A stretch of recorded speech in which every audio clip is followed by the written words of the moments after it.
Mga kapatid, ang homilya po ngayong araw ng Martes pong ito ay hango po sa babasahin kong ito.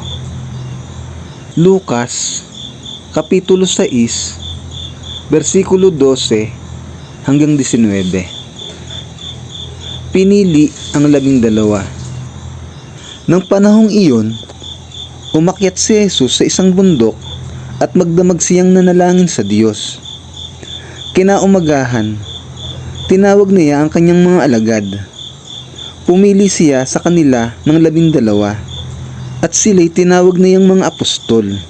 Sila ay sina Simon na pinangalanan niyang Pedro, si Andres na kapatid nito, sina Santiago, Juan, Felipe, Bartolome, Mateo, Tomas, Santiago ang anak ni Alfeo, si Simon na makabayan, si Judas na anak ni Santiago, at si Judas Iscariote na naging taksil.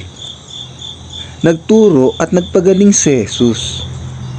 Pagbaba ni Jesus kasama ang mga apostol, nadatnan nila sa isang patag na lugar ang marami sa kanyang mga alagad, kasama ang napakaraming taong buhat sa Judea, Jerusalem at mga bayan sa baybaying dagat ng Tiro at Sidon. Pumaroon sila upang makinig at mapagaling sa kanilang mga karamdaman. Pinagaling nga sila ni Jesus, pati na rin ang mga pinapahirapan ng masasamang espiritu. Sinisikap ng lahat ng may sakit na makahawak man lamang sa kanya, sapagkat may kapangyarihan siyang nagpapagaling ng lahat ng karamdaman.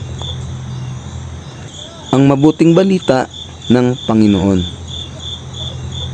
Pinupuri ka namin, Panginoong Hesukristo.